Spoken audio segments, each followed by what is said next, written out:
जय हिंद दोस्तों। जिंदगी के सलीके कुछ यूं मोड़ लो कि जिंदगी के सलीके कुछ यूं मोड़ लो, जो तुम्हें नज़रअंदाज करे उसे नज़र आना ही छोड़ दो।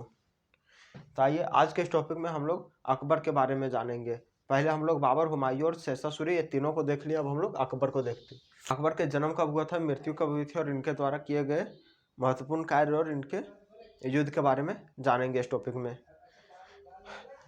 तब अकबर के पिता का क्या नाम था? अकबर के पिता का नाम हुमायूं था। ये इनका जन्म 1542 ईस्वी में हुआ था। कब? इनका जन्म, अकबर का जन्म 1542 ईस्वी में हुआ था। 1542 ईस्वी में इसका जन्म हुआ था और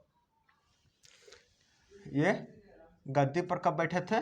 1556 ईस्वी में, यानी महज 13 से 14 साल की एज में ये गद्दी संभालना शुरू कर दिए थे। अकबर का जन्म 1542 ईस्वी में हुआ था और 1556 ईस्वी में यह गद्दी पर बैठे। कब? 13 से 14 वर्ष की उम्र में। महज 13 से 14 वर्ष की उम्र में हुमायूं के मृत्यु के पश्चात ये अपने कार्यभार को संभालने लगे।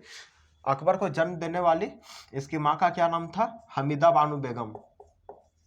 हमीदा बानो बेगम। हमीदा बानो बेगम ने इसे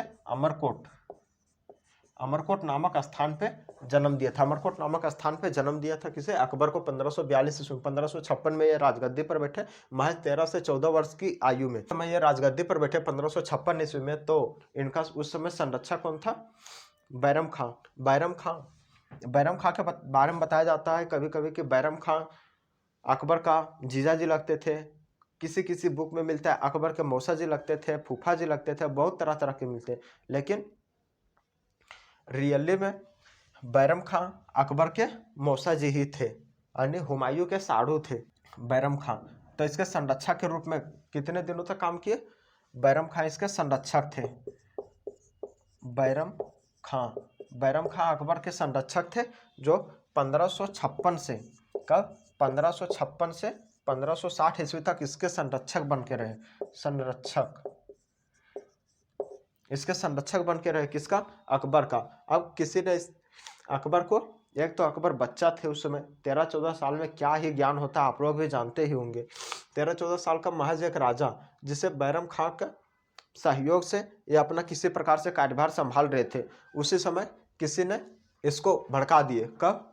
उस समय अकबर की आयु लगभग 17-18 वर्ष हो चुकी होगी, यानी 1560 ईस्वी में इसे भड़का दिया।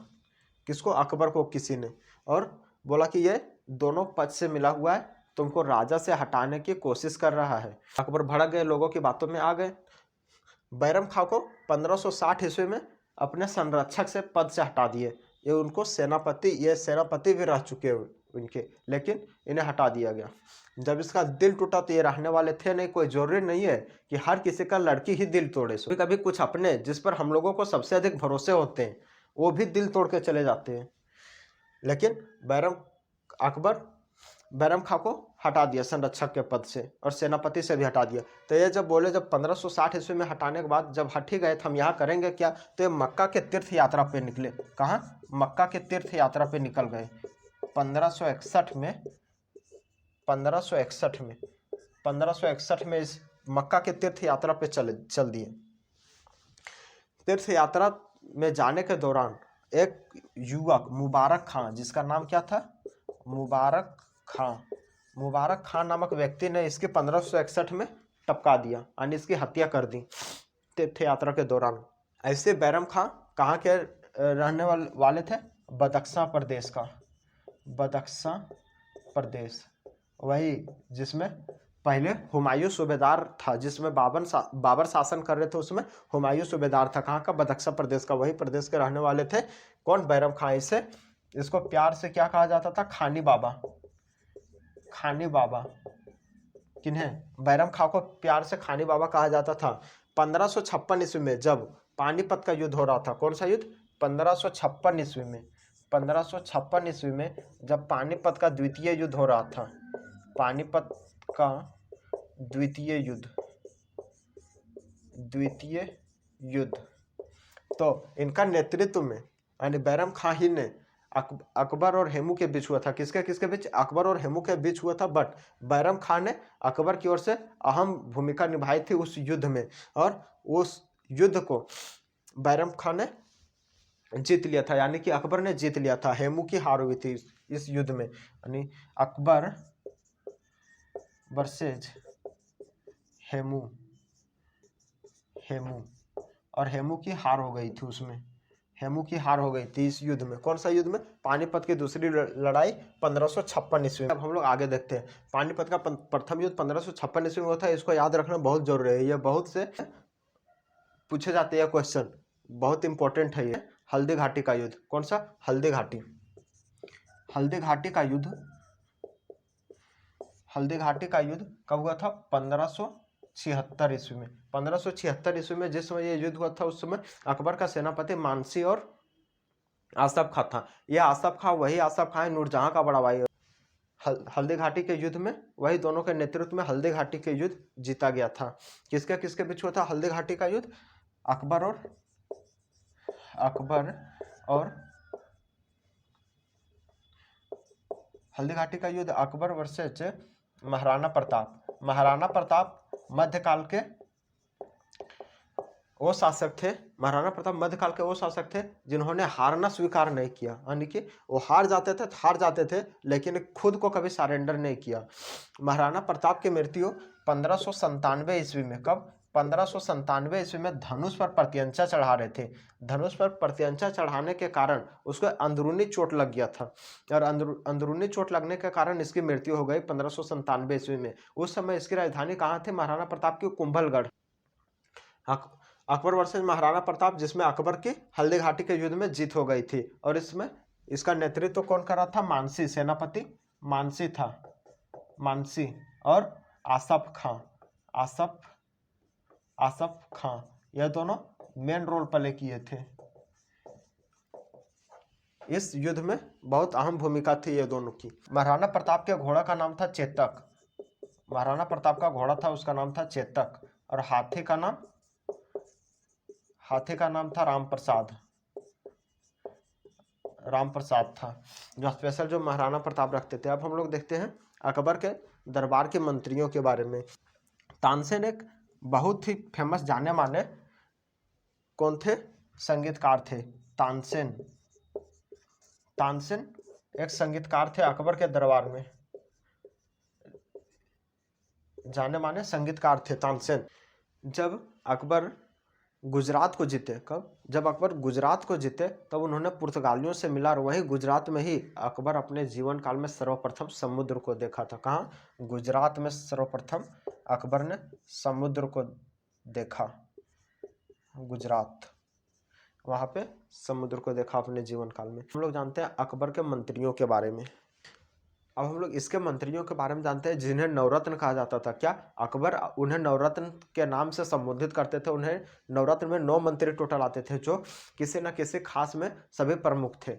अब नवरत्न में कौन कौन आते थे, आइए उनके बारे में जानते हैं। नवरत्न में सबसे पहले आते थे अबुल फजल, फैजी, बीरबल, तानसेन, टोडरमल।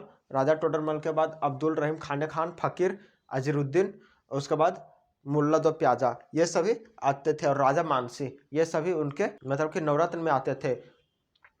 कुल 9 मंत्री थे, आप लोग गिनते रहिएगा बैठ के। इसके बाद इसमें से इन सभी मंत्रियों में से सबसे चालाक कौन था? बीरबल था। ये बीरबल था, सबसे चालाक था ये बीरबल। अबुल फजल का काम क्या था? ये इन्होंने अकबरनामा यानी अकबर के जीवनी के पूर्व घटनाओं की इन्होंने रचना की थी, अबुल फजल का। और बीरबल सबसे अधिक तेज बुद्धि वाला, यानी किसी भी प्रश्न का उत्तर बीरबल से मिलता था अंतिम में, जब किन्हीं से नहीं मिलता था। तो तानसेन उनका संगीतकार था। कौन था? संगीतकार था तानसेन, फेमस। बट कभी कभी अकबर हरिदास, किसका? इसका तानसेन का गुरु था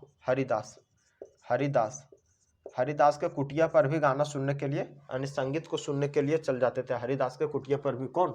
अकबर। और तानसेन का गुरु कौन था? हरिदास था। तानसेन संगीतकार था। टोडरमल, मानसी, अब्दुल रहीम खाने खान, फकीर अजीरुद्दीन और मुल्ला दो प्याजा, ये सभी इसके सब फेमस मंत्रियों में से। आप लोग को एक बात पता होना चाहिए कि कभी कभी हम लोग बोलचाल की भाषा में एक अच्छे से मतलब कि वर्ड का इस्तेमाल करते हैं, यानी एक अच्छे से स्टेटमेंट का इस्तेमाल करते हैं। वह है कि जैसे कभी खाना बनाने में किन्हीं को लेट होता होगा तो इस्तेमाल क्या करते हैं कि बीरबल का खिचड़ी पका रही हो क्या, या बीरबल का खिचड़ी पका रहा है क्या। इस प्रकार से हम लोग लैंग्वेज यूज करते हैं। तो आप लोग को आना चाहिए कि बीरबल का खिचड़ी क्यों बोला जाता है इसको। आइए देखते हैं। तो सबसे पहले हम लोग जानेंगे बीरबल का खिचड़ी के बारे में ही हम लोग क्यों बोलते हैं। बीरबल ऐसा क्या काम किया था। अकबर ने एक बार एक शर्त रखी। इसके जो महल थे उसके महल के पीछे, यानी जहाँ हवेली जहाँ अकबर रहते थे राज दरबार में, उनके पीछे एक छोटा सा तालाब था। क्या था, तालाब था एक छोटा सा। उस तालाब में एक गरीब ब्राह्मण था। उस तालाब में नहीं था गरीब ब्राह्मण, मतलब कि एक गरीब ब्राह्मण भी इसके राज्य में था। अब उस तालाब का पानी बहुत ठंडा था, यानी एक तालाब था, उस तालाब का पानी बहुत ही ठंडा था। जब अकबर का मन में एक सवाल आया कि जो रात भर, यानी ठंड का ऐसे भी मौसम था, जो रात भर इस ठंडे पानी के तालाब में रहेगा उसका उन्हें बहुत सारे पैसे दिए जाएंगे। अब ये जो ब्राह्मण था, गरीब ब्राह्मण था, इन्होंने क्या किया, इनके घर में इनकी बेटी की शादी थी। तो इन्होंने सोच समझकर बड़े सूझबूझ से यह फैसला कर लिया कि साहब मैं रह जाऊंगा, अगर मैं बच गया तो मेरी बेटी का शादी हो जाएगी, मैं जिंदा तो देखूंगा नहीं, तो फिर भी मैं मर ही जाऊंगा तो फिर भी तो पैसा मिलेगा। कह के ये रहने के लिए तैयार हो गए ब्राह्मण। तो अकबर ने बोला कि ठीक है, सो तुम चले जाओ। तो पहले के जो महल होते थे वहां पे पर छत पे, राजा है तो कोई कमी थी नहीं, तो छत पे वहां पे एक दीपक जल रहे थे। ये चले गए तालाब में, नंगे पुंगे तालाब में खड़े हो गए ठंड के मौसम में। अब इनके महल के ऊपर यहाँ पे एक दीपक यहाँ पे जल रही थी, यहाँ पे एक दीपक यहाँ पे जल रही थी। ब्राह्मण इसी दीपक को देख कर रात भर बिता दिया। अब सुबह में जब गया, अकबर बोला जा रहे देखो ब्राह्मण जिंदा बचा है या नहीं। दरबार में पेश किया गया तो पूछा गया कि ये तुम बताओ कि रात भर तुम उस ठंडे पानी में कैसे तुम रह गए। तो इन्होंने बोला कि आपके महल के जो छत पे एक दीपक जो जल रहा था, उस दीपक से, यानी कि उस दीपक को देख के मैंने रात भर ठंड में गुजार दिया। तो अकबर ने बोला क्या बोला कि यानी कि तुम मेरे महल के ऊपर में जो दीपक जल रहा था उसकी गर्मी को तुम सह कर और पानी में तुम रहे, यानी उसकी गर्मी से तुम रहे। ये जो अकबर जिनके बारे में बोले थे कि जो धन दिया जाएगा, जो दौलत दिया जाएगा, वो ब्राह्मण को, ये सभी मिलके ब्राह्मण को देने से मना कर दिए। इसमें बीरबल शामिल नहीं था, बीरबल का स्टेटमेंट अभी तक आया नहीं है। ब्राह्मण को धन देने से लास्ट में मना कर दिए। एक बेचारा रात भर पनियों में रहा, ऊपर से इसको पैसों देने से मना कर दिया, तब ब्राह्मण वहां से निकल गया। अब बीरबल पूछा कि क्या तुमको पैसा मिला, तो बोला नहीं, सो नहीं दिया। बोले कि तुम मेरे घर के दीपक को तुम तप के रह गया रात भर पानी में। तो इन्होंने क्या किया, बीरबल था सो बहुत दिन तक राज दरबार जा ही नहीं रहा था, यानी राज दरबार छोड़ दिया। अब बोला, अकबर पूछा कि बताओ बीरबल काहे नहीं आ रहा है, राज दरबार बहुत दिन से अब्सेंट है बीरबल। तो इन्होंने बोला बीरबल चल गए थे जंगल में एक पेड़ पे। जंगल में एक पेड़, एक इधर से खुट्टा ऐसे करके गड़ दिया, इधर से दो ठो ऐसे करके गड़ के यहाँ पे क्या किए, एक बर्तन यहाँ पे टांग दिए और इसमें खिचड़ी पका रहे थे बहुत ऊंचाई पर, बहुत ऊंचाई पर। और नीचे ऐसे करके यहाँ पे आग जला दिए, नीचे ऐसे करके यहाँ पे आग जला दिए। अब यहाँ पे पका रहे खिचड़ी। अब अकबर आया खुद और देखा, तो इसको बीरबल को पूछा कि बताओ ये तुम क्या कर रहे हो, सो ये तुम यहाँ पे आग जलाकर तुम कर क्या रहे हो। तो बीरबल ने बोला कि साहब या हुजूर, मैं तो इसमें खिचड़ी पका रहा हूँ। तो अकबर ने बोला कि अरे बेवकूफ, इसमें इतने ऊंचाई पर इसको जब बांधे हो तो कभी खिचड़ी पकेगा। बीरबल ने बोला तो यही तो मैं भी बोलता हूँ हुजूर, कि आपके छत पे जब दीपक थी तो उस गरीब ब्राह्मण परिवार ने कैसे तपा। तो अकबर ने बोला कि मतलब कि तुम उसे पैसा दिलाए बिना नहीं मानोगे। तो फिर इन्हें अकबर ने गरीब ब्राह्मण को बुलाकर जो राशि, जो धन तय किया गया था उन्हें दे दिया गया। इसके इस बुद्धिमानी के कारण इसे बीरबल की खिचड़ी के बारे में बोला जाता है। अकबर के दरबार के प्रमुख चित्रकार अब्दुर रहीम थे। कौन, अब्दुर था उसका नाम, अब्दुर, यह प्रमुख चित्रकार थे। और ये इतना क्या है, ये नवरत्न, इन्हें एक साथ में नवरत्न के नाम से जाना जाता था। इन्हें एक साथ नवरत्न के नाम से जाना जाता था। अब हम लोग देखते हैं अबुल फजल। अबुल फजल की मृत्यु 1602 ईस्वी में हो गई थी। कब? अबुल फजल की मृत्यु 1602 ईस्वी में जहांगीर के इशारे पर करवा दिया गया। जहांगीर यानी अकबर का जो उत्तराधिकारी बना था जहांगीर ने इसे 1602 ईस्वी में टपका दिया था। उस समय छोटा सीबीआई जांच हुआ नहीं तो जहांगीर उस समय अच्छा से फंस गया रहता। सीबीआई जांच की फैसिलिटी थी नहीं तो जहांगीर भी चला जाता। 1602 ईस्वी में जहांगीर के इशारे पर अबुल फजल को टपका दिया गया था, जो अकबरनामा की रचना की थी। और 1605 ईस्वी में, कब? 1605 ईस्वी में अकबर की मृत्यु हो गई। अकबर की मृत्यु 1605 ईस्वी को हो गई थी। अकबर नगाड़ा नामक वाद्य यंत्र बजाता था। नगाड़ा नामक वाद्य यंत्र बजाता था। यह था अकबर के बारे में। अकबर के बारे में अब हम लोग देख लिए। नेक्स्ट हम लोग जानेंगे जहांगीर के बारे में। क्या कुदरत है करिश्मा की, क्या कुदरत है करिश्मा की, ना तेरा लाख होगा ना मेरा लाख होगा। जिंदा इंसान पानी में डूब जाता है और मुर्दा तैर कर दिखाता है। अरे गजब की एकता देखी है मैंने लोगों में, जिंदों को गिराने में और मुर्दों को उठाने में। ये दुनिया है जनाब, यहाँ पे कोई किसी का साथ नहीं देता। जो भी करना होता है सभी अपने करते हैं। यहाँ पे अपने भी कोई नहीं होते। क्या वक्त वक्त की बात है। जो जिस जगह पे जो वक्त में जो आपका साथ दे वो अपना, और जो ना साथ दे वो पराया होता है। कोई किसी का नहीं होता है जनाब। इस दुनिया में आए अकेले हैं, लड़ना अकेले हैं और जाना भी अकेले हैं। कर नहीं आए, लेकिन दुनिया में कुछ देकर तो जरूर जा सकते हैं। अरे लेकर नहीं जा सकते, लेकिन देकर जा सकते हैं। वक्त को थोड़ा सा वक्त दो, वक्त जरूर बदलेगा मेरे भाई, वक्त जरूर बदलेगा। So thank you so much. जय हिंद और हिंदुस्तान जिंदाबाद। Thank you.